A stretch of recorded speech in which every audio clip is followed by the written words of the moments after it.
Le hard discount est-il l'avenir du centre-ville de Marseille? Avec l'arrivée ces derniers mois de Lidl et plus récemment d'Action, le centre-bourse mise sur une cible plus populaire. Il poursuit en tout cas sa mue en misant sur des marques accessibles, loin de l'image de luxe des Galeries Lafayette, entre autres, des galeries qui avaient quitté le centre-bourse à l'automne dernier. Manon Mujica.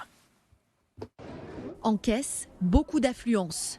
4800 tickets sont édités en moyenne chaque jour. Ce temple du hard discount, beaucoup l'attendaient. Parce que les autres, elles sont loin. C'est à Grand Littoral et Romerlin. Et là, c'est proche en ville, c'est mieux. Mais parce qu'il y a d'abord beaucoup de choses et puis que c'est moins cher qu'ailleurs. J'ai acheté un bloc de 500 feuilles d'imprimante à 3,29 €. Il y a pour la maison, pour les chambres, pour la salle de bain, il y a même pour manger, etc. Il y a plein de trucs, vraiment c'est incroyable. C'est le premier magasin de l'enseigne en centre-ville de Marseille. Comme un symbole, il est situé en face des ex-galeries Lafayette, dont le rideau a définitivement baissé en novembre. Jacqueline et Monique sont des habitués du centre.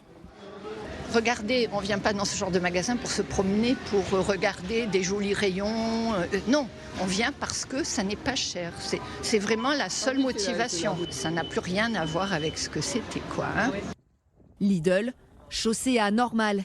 Depuis 2024, le centre-bourse a pris un virage et s'est repositionné sur des enseignes petit prix. Objectif, répondre à une demande et doper la fréquentation. Nous souhaitions redrainer le centre commercial du nord au sud. L'idée, c'est de mettre des locomotives tout simplement à chaque extrémité.